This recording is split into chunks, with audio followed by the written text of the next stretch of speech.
So yeah, good afternoon and welcome to this session today. I'm Laura Hague.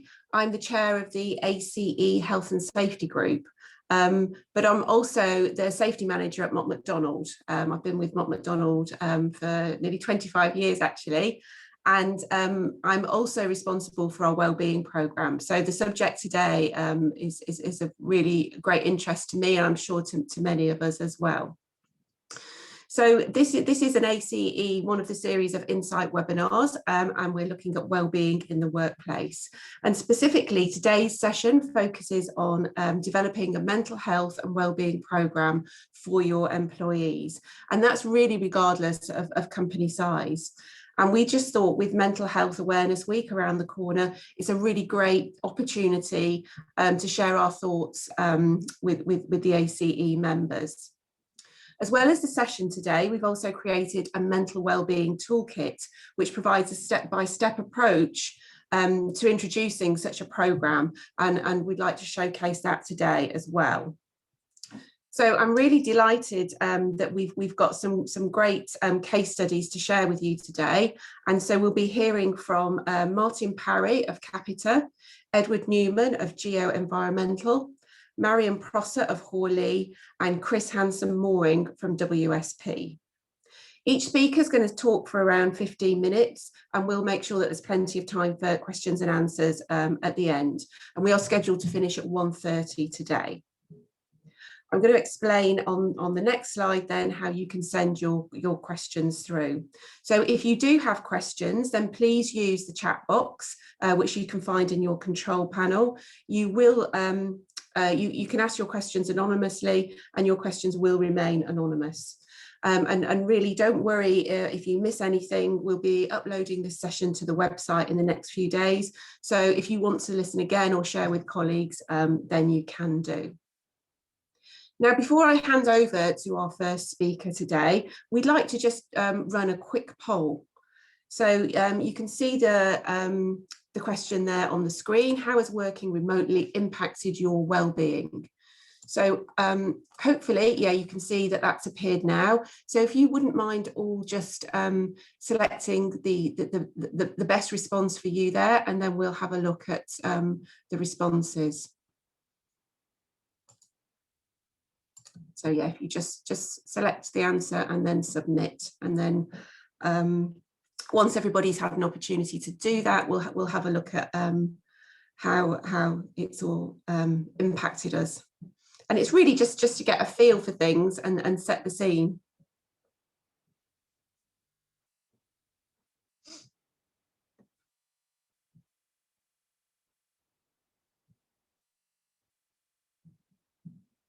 Great, thank you, Chetna.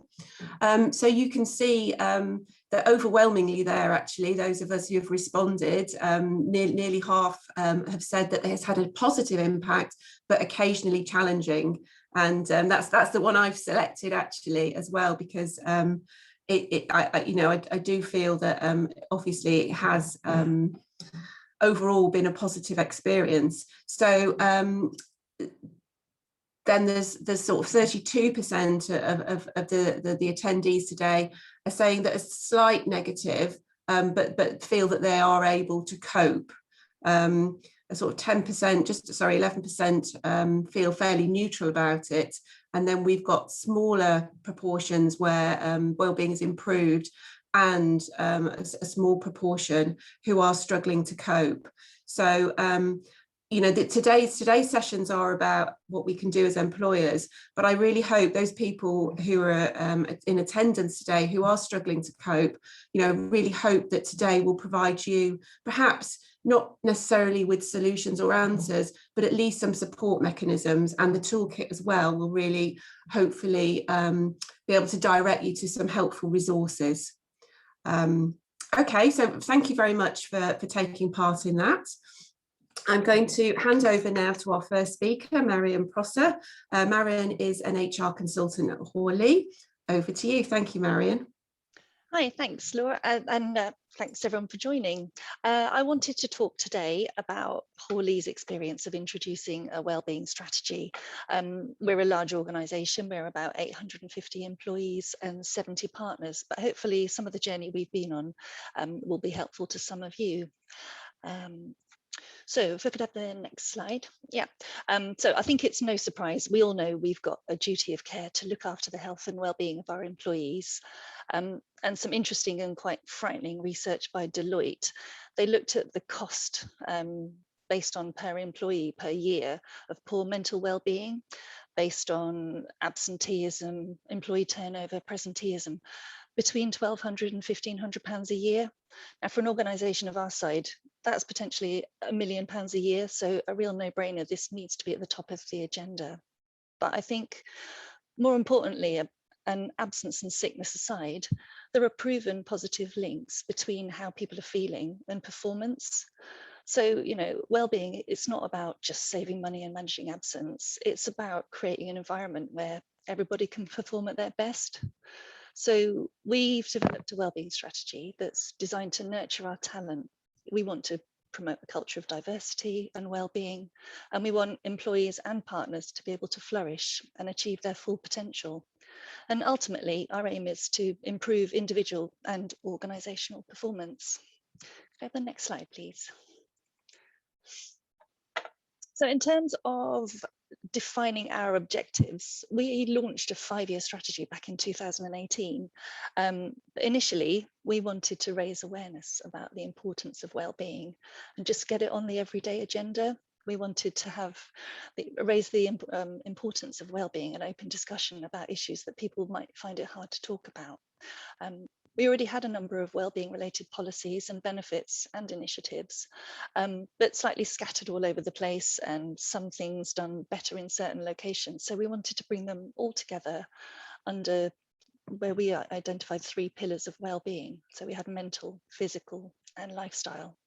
So when we first launched the strategy, it was about, well, year 1 was about launching the strategy and just getting the basics in place. So can I have the next slide, please? So we really wanted to make a commitment to wellbeing, not just pay lip service to it, but we wanted to start with the basics. So number 1 priority is communicate and communicate and communicate. So we want to raise awareness of mental health and raise awareness and a reminder of all the benefits that we have in place to support our people. So we've had an EAP for quite a long time, but usage has been fairly low. And some of our employee benefits provided by Unum give employees access to things like counselling, physiotherapy at no cost to them. So we just wanted a reminder for that. Another initiative we wanted to bring in was to have a trained mental health first aider in all of our locations. The training does carry a cost. I think we spent about £2,000 to train 16 people initially. But the feedback from the training from all the delegates has been really incredible, and it's really quite powerful. So everybody who's been on the course recognises the benefits it brings, and everybody thinks that it's something that we should offer to anybody in a position of line management and seniority. And I'm quite excited that we're just in the middle of our first pilot session with our partners, training them in mental health wellbeing. Other things we wanted to look at were identifying a wellbeing champion in every office. We've got lots of great stuff happening already, as I'm sure you do in your organisations. So it was somebody to help communicate any initiatives we come up with centrally in the HR team. But we don't want this just to be an HR initiative. It's something that we want everybody to buy into. So the wellbeing champions are good conduits for feeding back to us ideas that work well for them in their different locations. We've got a mix of large offices in London, smaller offices in more remote areas. So it's really good to share best practice. And our final initiative for year 1 was to partner with a mental health charity. So we partnered with Shaw Mind Foundation, whose strategy is to reduce suicide whatever they can. We sponsored them, and in return they've come in and given lunchtime talks to us and just trying to raise awareness of mental health. I think the key to any launch is to get commitment from senior leaders and partners. And a bit of advice I can give is that there have been some really powerful external events. So in 2019, our then managing partner from the Bristol office attended an event called Changing Culture in Construction. And he was so blown away by it that on the day he signed up to the Building Mental Health Charter on the day. He's now our managing partner, and it's a really positive step that we've got somebody who's got wellbeing at the forefront of his priorities, leading the firm. The next slide, please. So when we launched our strategy, the first thing we wanted to do was to make sure that it was relevant to the firm. So a key focus for us was looking at how do we identify our initiatives. And there are a number of things that we did for that. Probably the most robust thing we did was to take part in the Mind Charities Workplace Wellbeing Index, which is mentioned in the ACE Toolkit. It did come at a cost to us, and it involved questionnaires that went to all employees and partners in the firm, asked about their general well-being, how they feel in and out of work. And it gave us some really detailed analysis about our current working practices. It benchmarked us against other organisations and gave us a set of recommendations for improving our workplace practices. I appreciate not all of you will have a budget to do something like that, but there's loads of other things you can look at. So what are your sickness records telling you? What are your return to work interviews telling you? What are your reasons for leaving? Have you got certain hotspots where people are leaving more than others? And conversely, have you got areas where people are really happy, and what's happening there? Do you run engagement surveys or employee satisfaction surveys? You know, do you ask questions about well-being? Those things are useful. And could your line managers spot any signs of mental health problems in their employees? If not, then maybe one of your priorities is providing some training for managers to help them spot early signs of mental health problems. And, you know, we're just talking to people all the time about how they're feeling. You know, we're all working remotely at the moment, but how are they feeling about starting to come back to the workplace? And those are the things we did to try and identify some of our initiatives. I'm not going to talk about too much in detail about what's in our strategy. Could I have the next slide, please? But I just wanted to talk about some examples of the things that we've done in year one. And like I say, you're probably doing lots of great stuff already. And our key was to bring it all into one place together. And a lot of these things have no cost at all, and they've been really quite effective. So we have an annual calendar of events that we try and align with what's going on with employee activities. So, for example, as we approach appraisal time, we might signpost people to webinars on giving effective feedback. Another thing that has been really successful is we use our intranet. We have something called a monthly wellbeing digest, and we invite anybody, employees, to write an article for our intranet based on their experience to signpost where people might need some support. We've been doing this for about a couple of years. We've covered all sorts of topics from kindness. At Christmas, we focused on loneliness, how it's not always a happy time for everyone. We've covered eating disorders. We've covered financial awareness. And it's really good if you can get, you know, a real story with somebody's real experience. And even better if you can get somebody senior in the organization to talk about their experience, to try and challenge any stigma people have about talking about things. If you're stuck for ideas, Action for Happiness provide a monthly calendar, a wellbeing calendar with loads of tips that you can share around the firm. And as Laura mentioned, it's Mental Health Awareness Week next month with the theme of nature. So we'll be thinking and talking to our wellbeing champions for ideas that we can do to encourage people and find out what helps them. So yeah, just initiatives don't have to be complicated.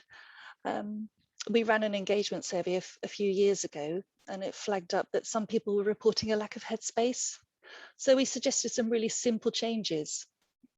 When you book a meeting in Microsoft Outlook, by default, it books it half an hour to the full hour.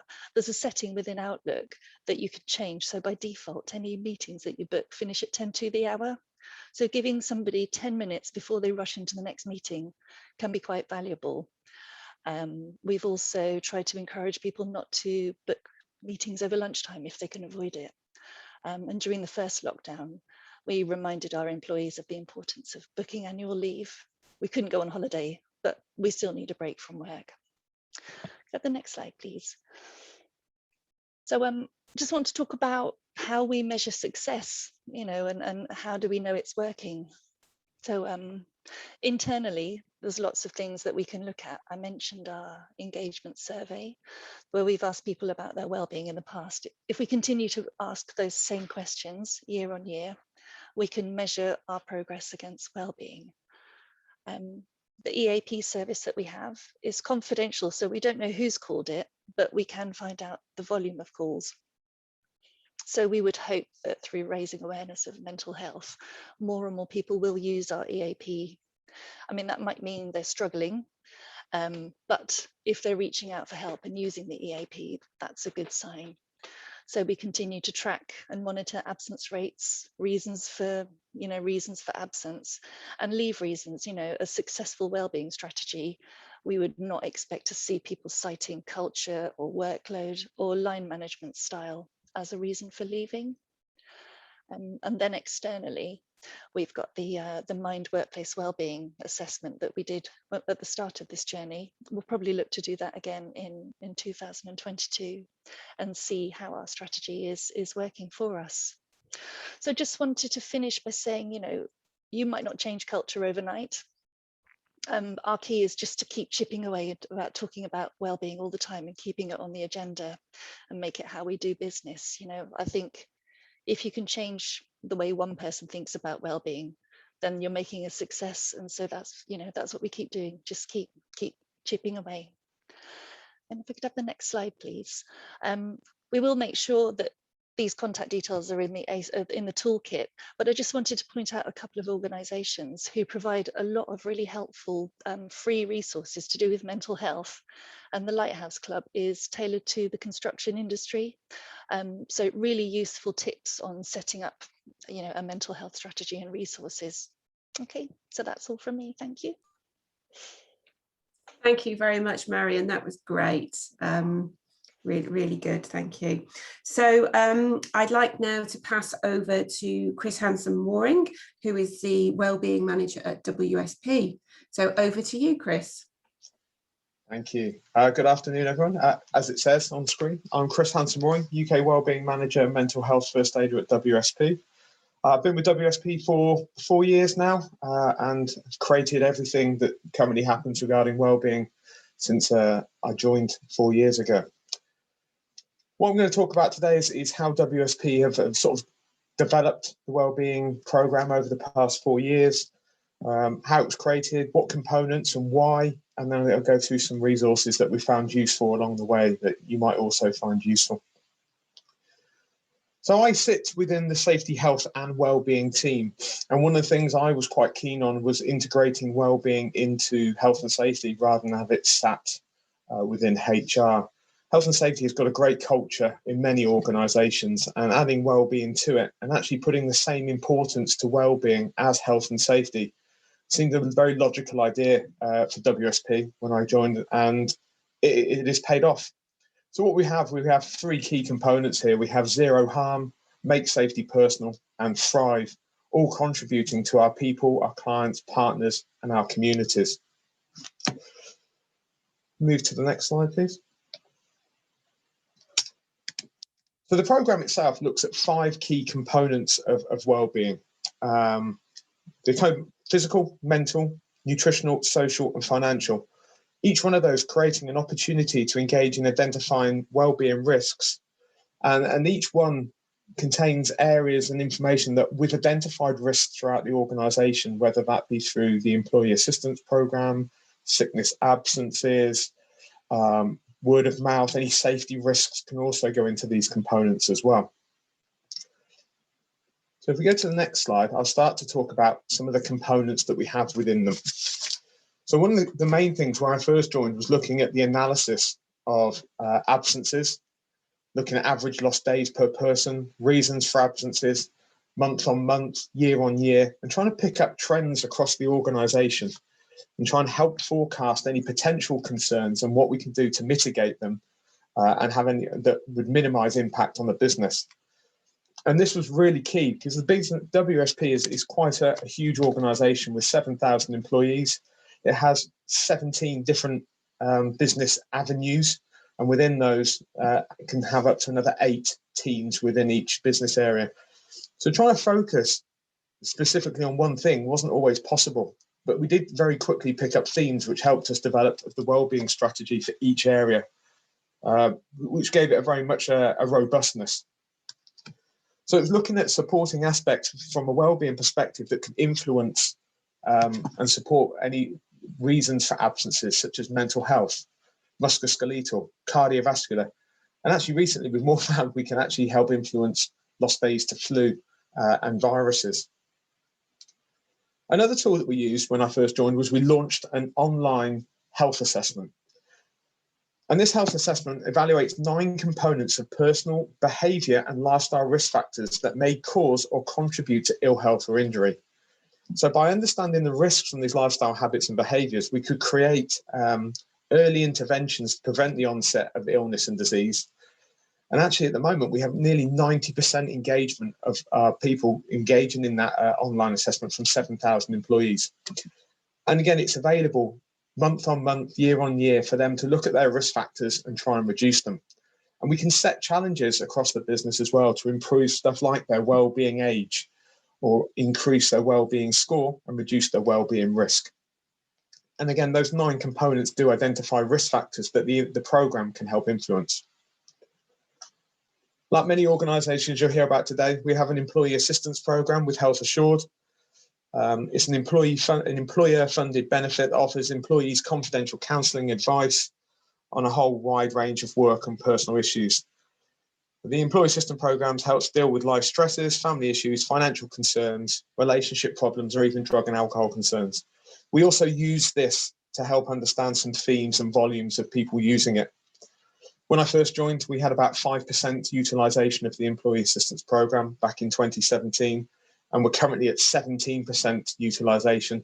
So you're just making greater awareness through the correct communication channels.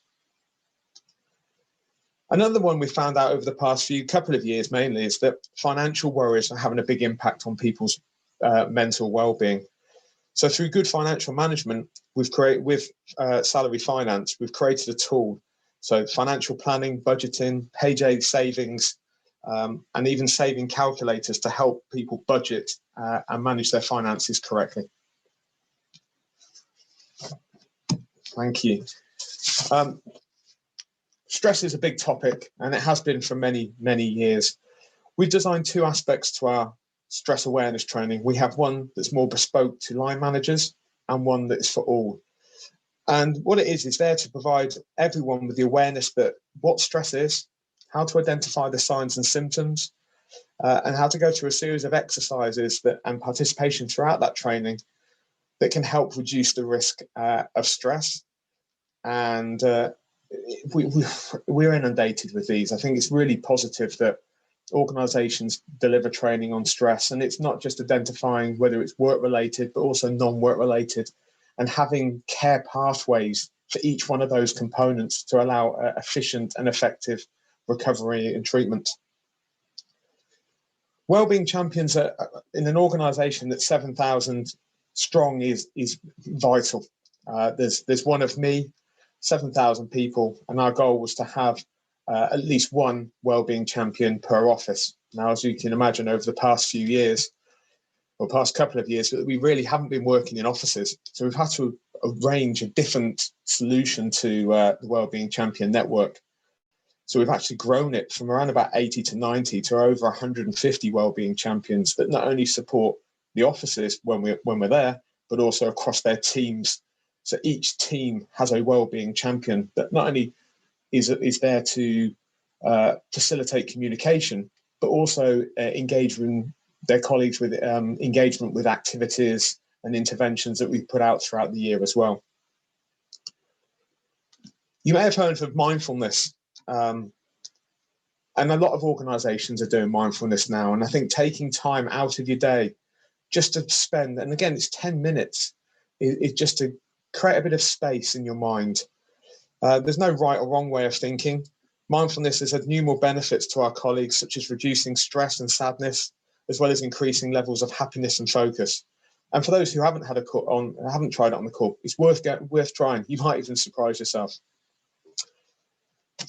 We also developed mental health first aiders.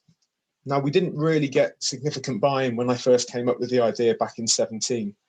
But now we are 2021, we've got over 80 mental health first aiders with the challenge to have, or the target to reach 1 per 100 colleagues. And I've even had buy-in recently to try and reduce that number to at least 1 per 50 colleagues. And the interactions have had a significant impact. We worked out in the first year through measuring the interactions and recording anonymously that we had 260 interactions with our mental health first aiders, with 95% of those who interacted remaining in the workplace supported by the business and their colleagues, thus reducing lost time to mental health reasons. You can move to the next slide.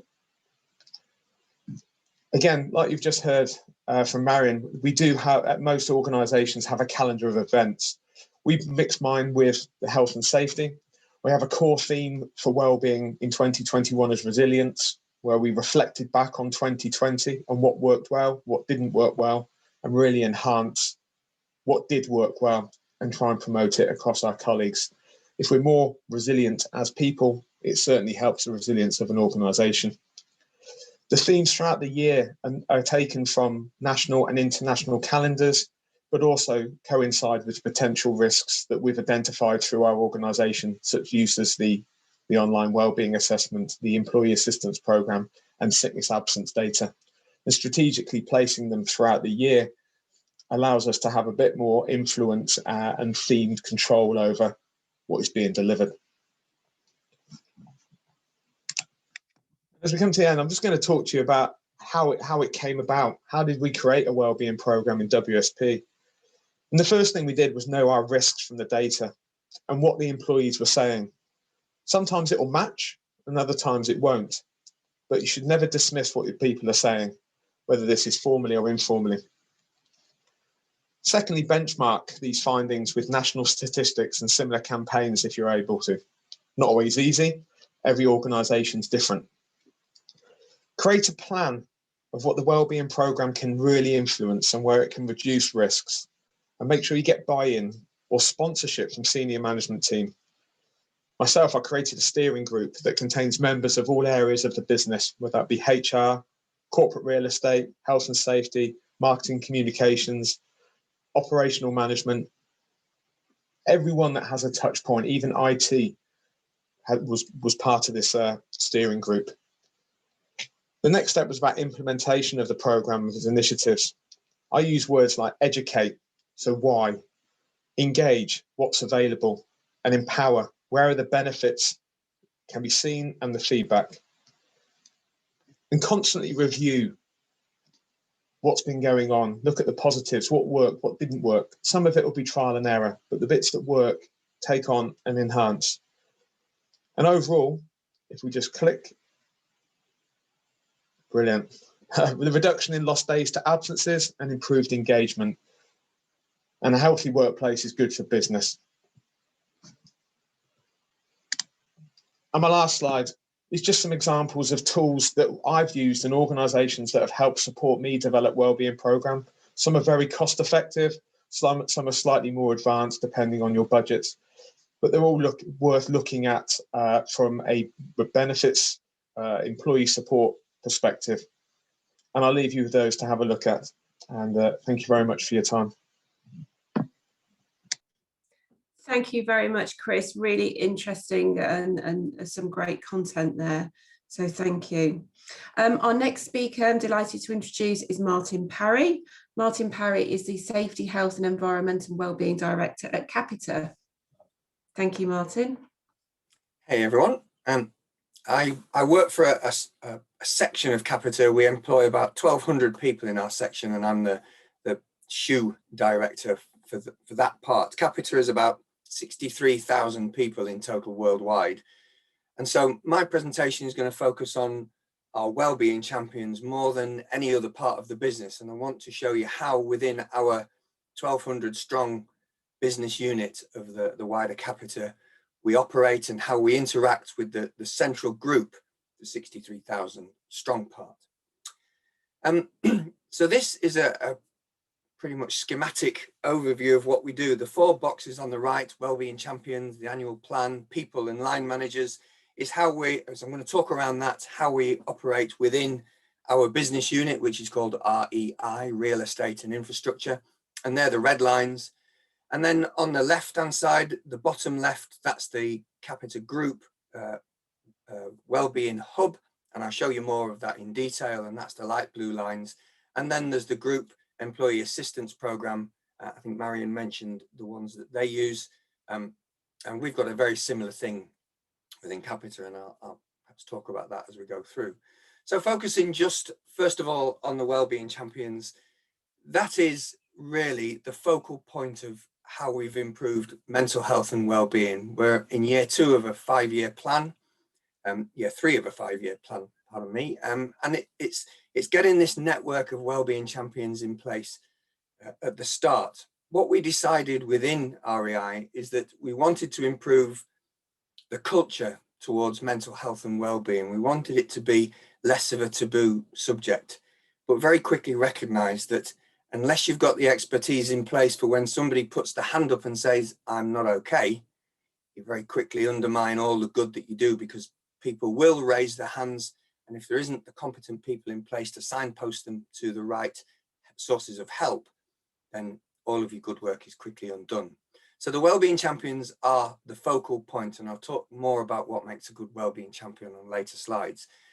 We have an annual Wellbeing plan within our REI business unit that aligns very closely with Capita Group, the Wellbeing plan that they have, and I'll show you a bit more details about the Wellbeing plan. And so the Wellbeing Champions are involved in formulating that Wellbeing plan with me. We meet every 2 weeks, and they help create the plan and how we're going to align with the group and what activities we do, what communications we have, and I'll come on to those a bit later. The Wellbeing Champions are also there for the people. We have about 20 Wellbeing Champions at the moment and 1,200 employees. Excuse me. As Chris was saying, they started office-based, but the changes thanks to COVID-19 means now they're sort of cohort-based rather than office-based. They're looking at project team-based, etc. And they are the link for the people. But we've got around about 250 line managers. And what I said earlier about having a competent network of people to respond when people put their hand up, trying to train 250 line managers at the start was an expensive thing. And what we thought it better to do was to train the Wellbeing Champions and have them there to support the line managers as the line manager training program gathered pace, which it is, I'm glad to say, doing now. And so all of these people, all of these 4 on the right-hand side, all have access to the Employee Assistance Program and all have access to the group Wellbeing Hub, which I'll talk about in a slide or two's time. So if you move on to the next slide, I'll talk about the plan.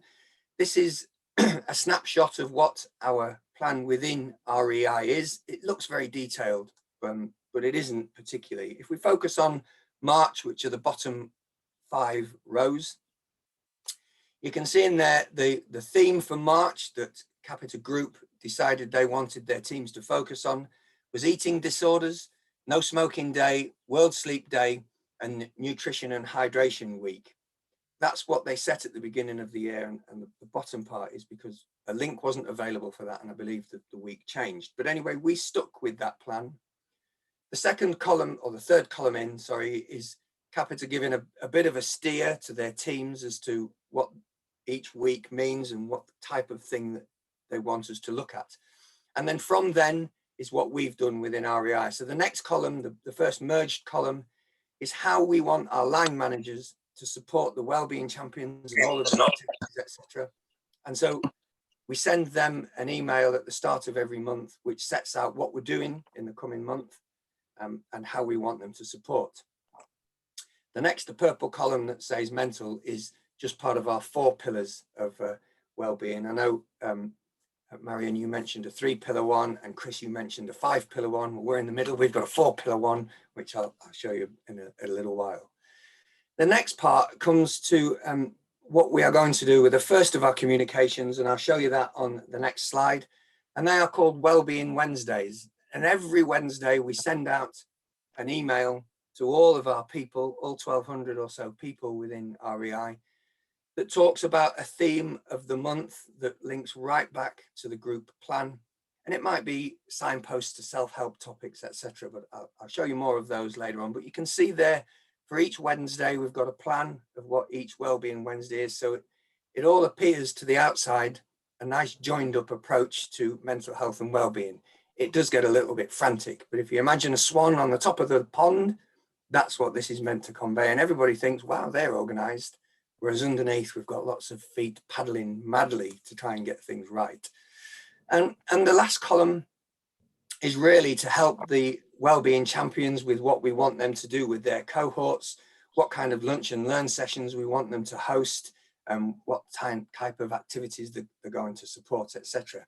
So that essentially is the detail of our annual wellbeing plan split down month on month. If you move on to the next slide.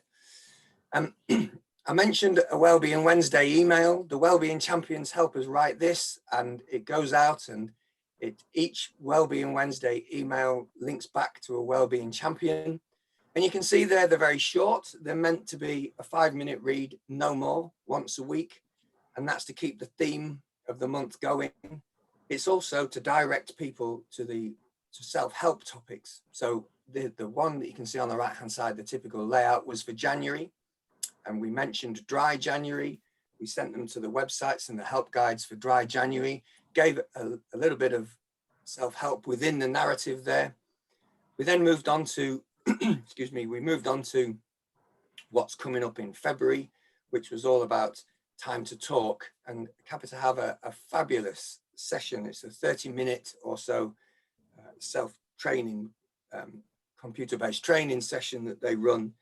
And you just watch it, the slides go through, and honestly, I'm quite critical of Capita at some points, but this is one of the best I've seen.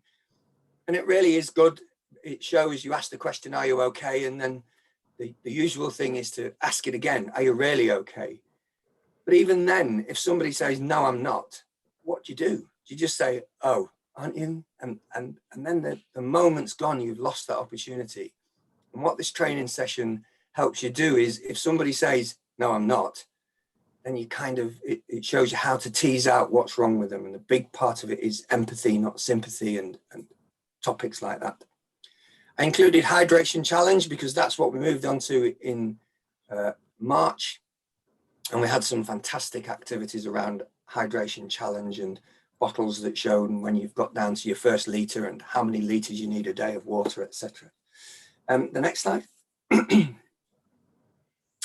This is the key slide for me, really, and it goes back to focusing on our wellbeing champions.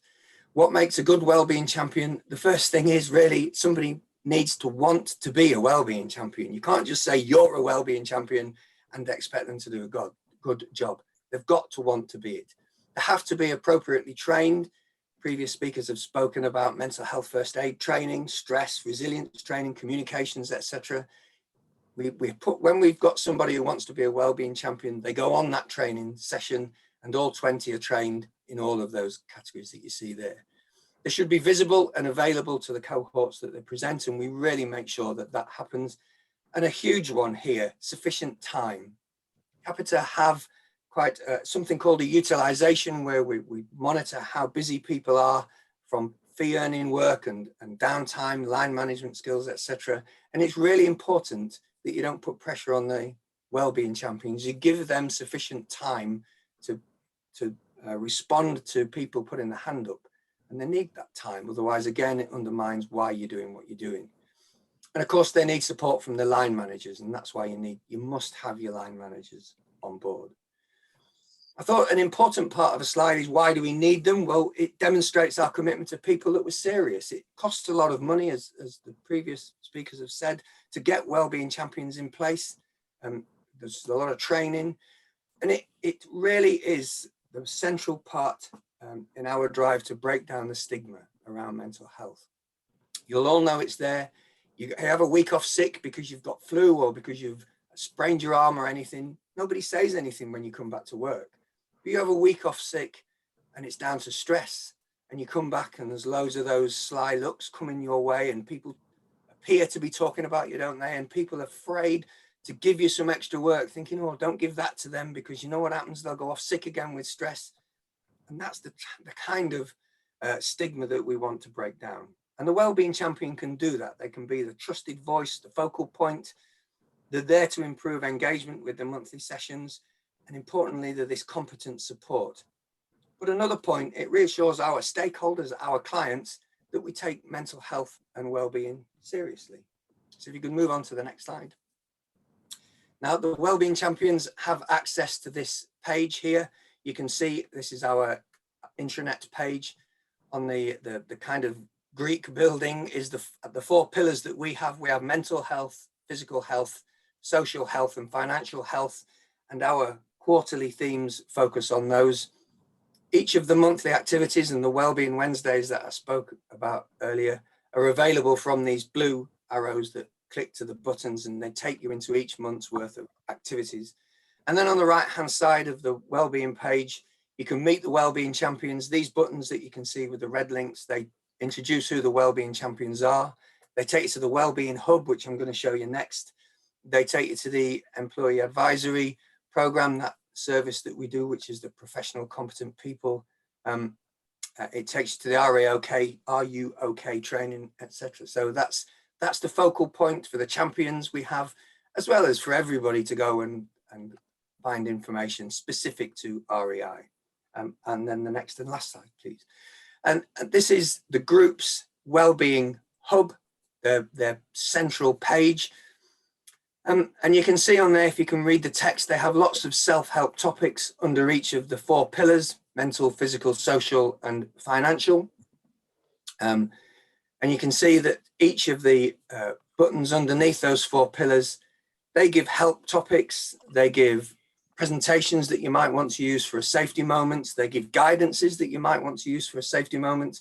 There are also self-help tools for any of our Wellbeing Champions or line managers who try and signpost people who put their hand up and say, I'm not okay. Once you get to the bottom of what part is not okay, you can often use self-help here. And I think that's another point worth raising and reinforcing to everybody that's on the call. A lot of mental health is self-help. You can direct people to try and help themselves. And it is quite important that you encourage people to help themselves and to do things that improve their own mental health and well-being. And that's it from me. Thank you. Thank you very much, Martin. That was great. Lots to think about there. So finally, I'd like to introduce our final speaker, who is Edward Newman from Geo-Environmental. And Ed is the head of road, rail and utilities. So over to you, Ed. Thank you, and good afternoon. My name's Ed Newman, and I work for Geo-Environmental Services Limited, who generally go under the banner of just Geo-Environmental.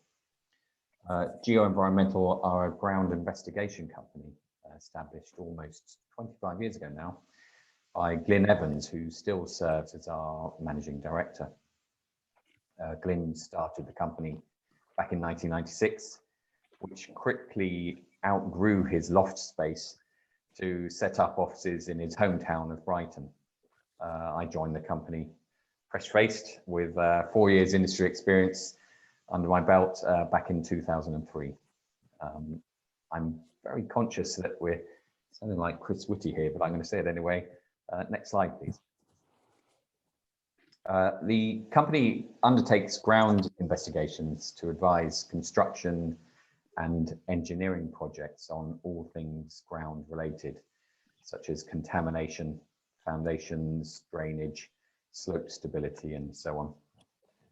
Yeah, so we're very much a small to medium-sized enterprise, and we currently employ about 28 people who are mostly geologists, backed up by a small team of technicians and administrative staff. As many of you who work for SMEs will be fully aware, we're often required to fulfill a number of roles, and as well as being head of road, rail and utilities team, I also serve as the company's health and safety manager. So I wanted to talk today about how, as an SME, we managed to negotiate the COVID-19 pandemic in terms of health and well-being of those who work for us. No doubt there are things we could have done better, but of course this was uncharted territory for us all, and we did what I think was a reasonable job with the limited resources available to us. Next slide, please. So the greatest challenges as a company is for us to attract qualified and talented individuals in what is quite a niche sector within the construction industry. Next slide, please. So about 5 years ago, we invested heavily in remote working technology so that we could recruit individuals who were not within a commutable distance of any of our regional offices and work from home on a permanent or semi-permanent basis. Also, the opportunity to work from home on an ad hoc basis was extended to all of our staff. This allowed us to retain staff who might have otherwise not been able to continue working with us for any number of personal reasons. We even had a member of staff to continue to work for us whilst living in the Netherlands for 3 years, I think it was, because her husband worked in the aerospace industry and they moved their children and the family as a whole over that way. But she was able to continue working for us because of the investments we've made in the remote working technology. The company saw that this led to an increase in productivity, as those of us who were commuting longer distances each day to reach the office were less tired and might find themselves willing to work an extra half hour here and there, seeing as they're spending less time behind the wheel. Of course, this has the added benefit of reducing staff exposure to what is undoubtedly our greatest work-related hazard, which is driving. I've personally been working from home regularly for about 5 years, dropping into the head office once or twice a week. And I've really appreciated the improvement in work-life balance. Simple things like dropping the children to school or walking the dog in the morning put me in a better frame of mind, I find, to starting today than the frustrations of traffic jams on the daily commute. Incidentally, I have a 5-month-old puppy warming my feet as I speak right now, and he does have an uncanny habit of remaining silent for most of the day and barking at the most inopportune moments. So please do forgive me if he makes himself known. So by chance, as a company, many of us found ourselves in the fortunate positioning of continuing as business as usual when lockdown was brought into force on the 16th of March. I think we skipped a slide ahead there. Can we go back to this one there?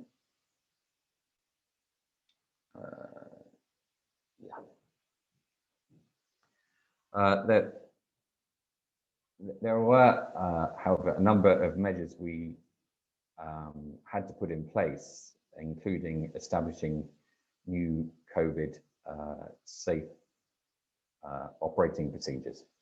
Can we have the next slide, please?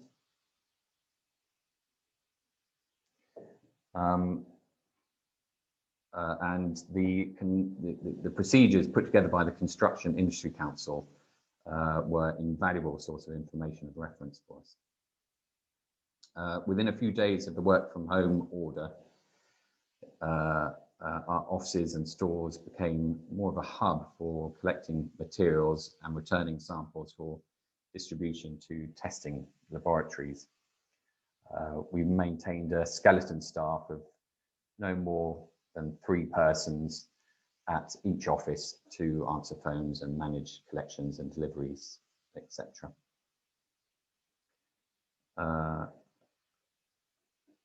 At that time, there were understandable and considerable nervousness amongst our clients for commissioning new ground investigations. Also, there was a lot of confusion about what constituted essential work. So the reaction was to shut almost everything down almost overnight. And we saw many projects put on hold or cancelled for the foreseeable future. And we were left with no alternative but to place approximately 50% of our staff on furlough. Next slide, please. However, the construction industry was fairly quick to adjust to the new ways of working, and over 4 to 6 weeks, we were able to gradually bring back our staff from furlough as levels of work returned to something closer to normal. It was quickly becoming apparent that working from home was going to be in place for the foreseeable future. And we were conscious that many of our staff might not have a place suitable for more extended periods of working from home. So we asked our staff to complete a working from home workstation review and let us know what they needed for a more permanent home working setup. For many, this simply just involved collecting their office chair and monitor and installing it from home, or installing it at home. We made some small revisions to our home working policies and continued to revise our operating procedures based on latest construction industry council guidance. Next slide, please. Of course, we had to maintain the high levels of training and professional development whilst continuing to work from home. And we found that many of our training providers had adapted brilliantly to this new way of remote learning. In fact, many of us were left wondering why we hadn't been undertaking more of our training this way before. Many of the proposals we put together for new projects for our clients had to be adjusted for what was quickly becoming the new normal, such as enhanced welfare provision on site. We received no or little pushback against associated additional costs from our clients. Although pre-pandemic we were well set up for home working, we were finding increasingly that older servers that we were operating were running and creaking somewhat under the added pressure. And so we brought forward plans to upgrade all our systems to be completely cloud-based. Inevitably, there were a few teething problems in setting up and transferring to the cloud system, but overall this was very well managed by our external IT consultants. Next slide, please. So what were the challenges we faced with as an SME along the way? Next slide. Essentially, much of our work relies on us physically drilling or digging holes in the ground so we can gain an understanding of ground conditions, and in particular on any particular site, and give and recover samples that we can inspect and send off for laboratory analysis. And unless we can do that, we're unable to function as a company beyond solely desk-based activities, and they can be limited in our line of work. One of the measures we took during lockdown was to suspend our recommendation for staff to use public transport where feasible, and also to suspend the recommendation for our crews to share vehicles where possible, which inevitably led to individuals driving more when commuting to and from site. One major aspect of our business is dealing with contaminated land, and much of the disposable PPE that we use on a day-to-day basis, such as disposable FFP3 masks and overalls, were in high demand by the NHS, and the purchase of these items were understandably restricted. we had limited stock of these items, but they were fast dwindling as business recovered and projects were rekindled. Inevitably, we saw an increase in anxiety amongst our team regarding a number of things such as their own personal health, personal finances, as many had unfortunately seen a reduction in their income whilst on furlough. And also, this was a very turbulent time for the construction industry as a whole, and many had concerns about job security. Next slide, please.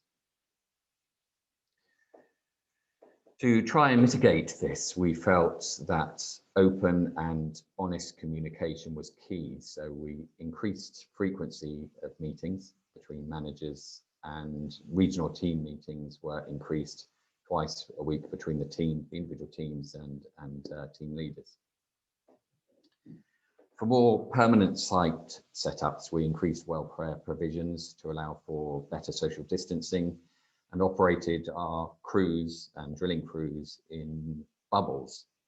And on more than one occasion, this helped to minimize the impact when any members of the team tested positive for COVID or had become in contact with anyone who had tested positive. Many of our projects are short-term duration and can be for routine monitoring, such as little as half an hour on a site, and a number of sites could be visited by a member of our team in any given day. For that reason, we issued a basic hygiene pack, as we called it, which included simple things like face masks, soap, hand sanitizer and the like, which were at the time and for a number of months difficult for individuals to obtain.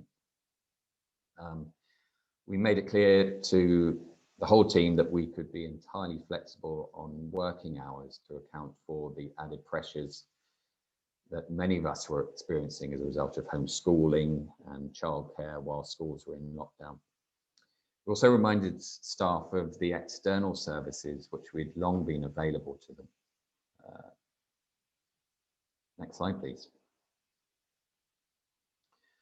Although we have a well-established lines of communication, and nearly all our staff have received mental health training in one form or another, as a small organisation, we are a tight-knit group of individuals, and for some, they may not feel comfortable talking to people they work closely with on a day-to-day basis about certain matters. And for that reason, in order to supplement the internal lines of communication, we also have arrangements with external organisations who provide invaluable services for any physical or mental health matters.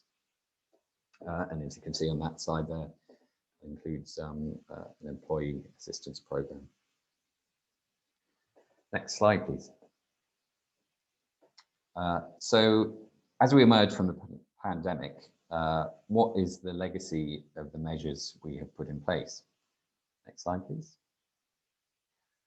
Well, the awareness of hygiene, health and safety and well-being has been increasingly ingrained within our company, which will ultimately lead to safer and healthier working environments.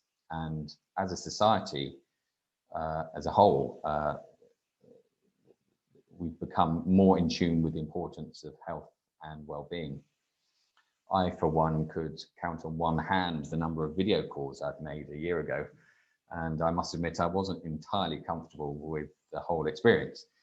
But now video calls, video conference, online video training technology has become the norm, and the benefits of reducing exposure to the risks associated with driving will continue long into the future. This has led to a better work-life balance for me and the entire team, and which has ultimately led to an increase in productivity, reduced costs, reduced environmental impact, and safer sites, safer offices, and better home working environments. So thank you very much. Thank you very much, Ed. It's really great to get the perspective, I think, from an SME and also to focus on the COVID aspects there. So yeah, thank you.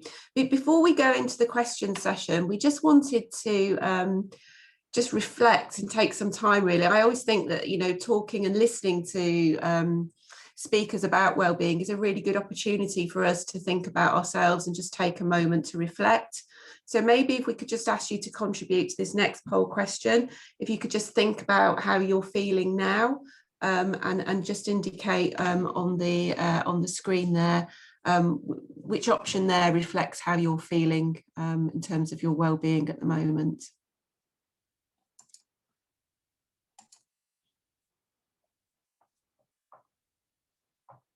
And we'll share those in a moment when everybody's had a chance to complete that.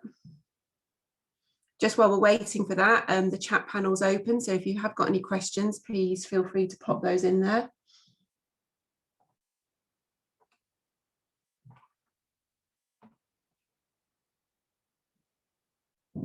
Thanks, Chetna. Well, that's really positive, actually, that over 40% of us feel very well and know where to get help, and slightly lower, just 34% feel that they do have some wellbeing issues, but we know where to get help. And then we have got 11% of people who are struggling and not sure what to do. So I think for those people who haven't got a plan, perhaps, and are struggling, then hopefully the ACE Toolkit that I said that we've launched today, and potentially some of the content and the links that the speakers have shared as well, I really do hope that you'll find some benefit to having a look at those resources, and that it will help you try to foment a plan to help you. Thank you, Chetna. So we've got one question in which I'll go to in a second. So as I say, please feel free to put those in there. I just wanted really to recap slightly on the presentations. There are a couple of key themes that came out to me that I just wanted to recap on. Well, one is, I suppose, that senior management involvement and support being really important. The other one is sort of understanding your current position as an organisation.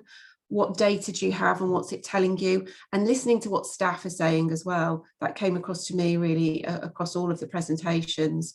And then the support networks, whether that's an external EAP or the wellbeing champions networks, I think came over to me as being a really key focus in the success of these types of programs. And then I think it was Martin who picked up on these pillars that the speakers were talking about, whether that's 3, 4 or 5. And to me, it seems that it's really helps an organisation perhaps to approach this by thinking about those different areas of wellbeing. It's such a broad subject. So again, that was something that came across quite clearly to me. And I think that does take us to the first question. And I've lost my chat panel now. There we go. Sorry. So yeah, the first question that, and perhaps this can come to you, Marion and Chris, in the first instance. As somebody who creates wellness programs and activities in the workplace, how do we manage colleagues' attitudes and the thinking that companies can only improve wellbeing by paying colleagues more or letting them work fewer hours? And perhaps, perhaps you could also pick up on the second part here, which is what else can we do when the attitude is that a program is not enough? So perhaps Marion, thank you. Sure. Yeah, I'll start. I think I'd be interested to know where those views came from. Is this anecdotally one person? I remember years ago doing my CIPD about a reward module that said, money is a short-term motivator. If there are issues with well-being, there's only so much money you can throw that's sidestepping a problem. certainly working fewer hours, are you looking at your resourcing plans? Are people overloaded? We're in a project environment. It's very difficult. If you win lots of work, are you resourced to cope with it? But I'm interested to understand why the thinking is that money can fix all. It's certainly, of course, it comes up, but I think of it as a hygiene factor, really. So I'd want to dig a little bit deeper, really. I don't know if there's anything else you would add to that, Chris, just put you on the spot. I find it fascinating, those two areas of increasing pay and working less hours. Very interesting attitudes to have. I think from my perspective and experience, what working less hours only gives you greater opportunity to invest in your well-being outside of work. So why can't the well-being inside the work complement the outside of work as well? And I think the key thing to try and change those attitudes is demonstrating how organisation case studies of how using evidence based on how well-being within the workplace can actually have a fundamental impact on an individual and the culture within the organisation. I think the key things are about educating and communicating effectively to get that message and change those perceptions and attitudes. Thank you, Chris, and thank you, Marion. It's really, really good responses. Thank you. So I'm going to go to a question for you, Ed, because it's around the SME perspective. And the question is, what has been the one indicator that has had the, or indicative, or indicator, I'm not sure, that has had the biggest impact from an SME perspective, sorry, initiative. What has been the one initiative that's had the biggest impact from an SME perspective?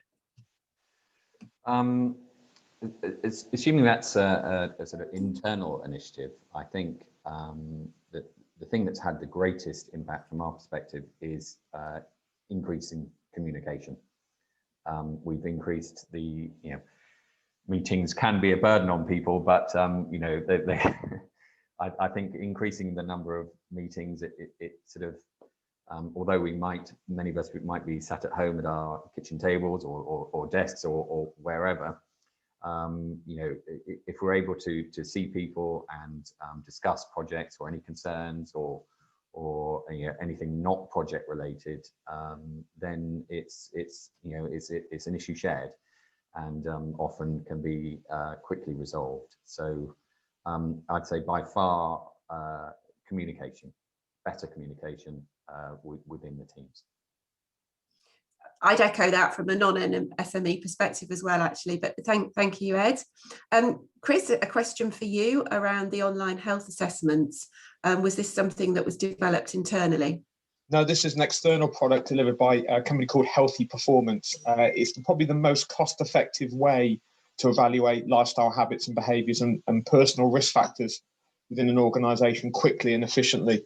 I think I works out for a WS3 pay £1 per person per year, and that person gets 12 opportunities throughout the year, so once a month to evaluate their assessment and their risks and try and change it. And all the support and resources are within that cost as well. So it's an external one and very useful. Great, thank you, Chris. So there's one here about people who are not engaging. Martin, I'm going to come to you with this one, I think. So what is the solution to employees who are not engaging with the wellbeing programme and initiatives? Have you got a view on that, Martin? Yeah, I have. Time is obviously a huge factor within this. I think when you're setting up a programme to improve the culture of mental health and wellbeing in your business, I was very lucky when I was recruited. My boss who recruited me said, "How long do you think it'll take?" And I said 5 years. And he said, "Great, that's worthwhile." So you've got now time, because first of all, you've got to get the trained people in place, and then you can start promoting this new culture, this open culture, this encouraging communication. And so when you identify those who aren't engaging, you've then got your trained, competent wellbeing champions and some line managers to start to probe with those individuals to find out why they're not engaging. So I think time and training for the wellbeing champions are fundamental to that, but also having open forums, chat group, if you like, and encouraging interaction between work teams, engagement with work teams helps tease people out. And the final point is, as you start to make successes, publicize them so that those that aren't engaged will think, do you know what, this is working. he put his hand up, she put her hand up, and they got response. So I'm going to do the same. So. And I guess that's where you start to get that culture change a little bit with everybody. You know, the more people that you do get engaged, you start to see those cultural shifts. Yes. Great, thank you very much, Martin. This next question is around initiatives and specifically uptake. So a few of the speakers talked about uptake on initiatives, and perhaps those who didn't could provide an indication as to how well their initiatives are actually being used. So I don't know who would like to go first on that and respond. Ed, do you? Yeah, absolutely. Up to you. Yeah, of course. In short, not very well. The take up is low. I mean, I'd caveat that saying that we're only 28 people strong. So the probability of people having any concerns or issues is reduced purely because our numbers are small. You know, there are a handful of cases where you know, our initiatives and external bodies have been consulted and proven to be very effective. So, yeah. Great, thank you, Ed. And I know, I mean, certainly from Mott MacDonald, we've seen an increase in participation this year as awareness has arisen, not just internally, but, you know, as many of the speakers have said, in generally in society around wellbeing and mental health. I think prior to that, we did see sometimes the same faces coming to the same events. Yeah, maybe Chris, have you got any tips for how you can perhaps try and increase engagement through initiatives or expand the audience, perhaps? Yeah, of course. Well, from a WSP perspective, our risks are based on the known risks within the organisation. So the initiatives are formed around the risks. So there already is that level of engagement because we've identified from the sort of sources across the business. But it will also depend on personal risks and also personal interest. And again, I think engagement will sit on two different levels. There'll be an awareness level and there'll be an interaction level. And I think sometimes we put too much emphasis on people fully interacting with the initiative, whereas actually sometimes there's a lot to play when it comes in just making aware of the initiative. And again, it will depend on that person's level or process through behaviour change of where they are moving towards those engagement in the initiatives that are on offer. Great, thank you very much, Chris. A question now about wellbeing champions, and I think I'm going to come to Martin and Marion for this one. So would you say there is a benefit for trying to set up cross-organisational wellbeing champions to support or to add support? To you first. Yes, absolutely. I know I mentioned that when we started before COVID hit, we had wellbeing champions for each of our offices, and we had something like 27 offices. And then when COVID hit, it changed to the various cohorts that we had, the project teams. So when we were back in the offices, we have 6 or 7 different sectors. Some work on rail, some work for the Environment Agency, some work for Highways England. And it was important that the wellbeing champions were cross-disciplined so that they could support team members in those different aspects. So I would say absolutely there should be cross-disciplined with the wellbeing champions, absolutely. Great, thank you, Martin. And would you echo that, Marion? Any thoughts from Hoare Lea? Yeah, absolutely. I mean, I think I mentioned when I spoke that we've got different sized offices, but also, you know, it's a community for each other, because being a wellbeing champion, you're not immune to mental health yourself. So if you're exposed to people coming to you, it's a support network for you as well. And also it might just be, you know, somebody who's got particular expertise in a certain area that can signpost. So, you know, I think the initiative, it has to be, you know, we want buy-in from top down. It's not just HR, we want everybody involved. So as Chris said, you know, people are on different journeys for whether they're interested in get involved, but as long as people see it there every day, I just think let's just have it there all the time in the background, so it becomes an everyday thing. And the more we can share and talk about, and support each other, the better. Absolutely, yeah, couldn't agree more. Sorry, Martin. Because I've just read the question again, and it was cross-organisational, and I probably didn't answer the question, and I probably led Marion down the wrong path. I think, yes, cross-organisational is even better, and is in this day where we're trying to get stakeholder engagement with supply chains and clients and community forums, etc. Then I think, yes, that there's absolute benefit in sharing your wellbeing champions with different organisations. We within Capita are doing that when we're doing the SHU meetings with Highways England, Network Rail, the environment agencies, and yes, it shows commitment with your clients and stakeholders. Yeah, and I think I'm aware of some projects where we have weekly wellbeing check-ins or meetings where the client will come along. There'll be numerous organisations, and I think it's great to see, within the industry, if we can create these environments where there's trust and respect, because I think unless you've got that environment, people won't feel confident to speak out on wellbeing issues and actually share, how they are genuinely feeling. So we have got some really good examples, but obviously not across the board. And as we all know, there's probably a huge amount more to do on this agenda. So I can't see any other questions at the moment. There is a comment saying, can these case studies be shared? So yes, we'll be sharing, I think, the recording and the slides on the ACE website, so they will be available to everybody there. But if there aren't any other questions coming through, which I can't see, then I think it's maybe a good time to leave it there, and we will give you 10 minutes back, maybe to do a little bit of mindfulness or reflection on what you've heard. I think it's always good to have an unexpected 10 minutes in your day in these days of back-to-back meetings. So first of all, many thanks for your attendance today and for listening. And I do hope you found it interesting and of benefit to you. You can see on the screen here and on the website that there are a number of upcoming webinars which might be of interest to you, your organisation. So do have a look at those.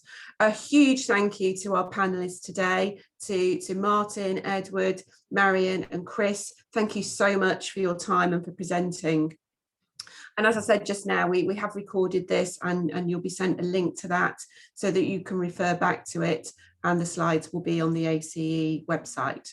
So thank you all very much. Have a great day and see you again next time.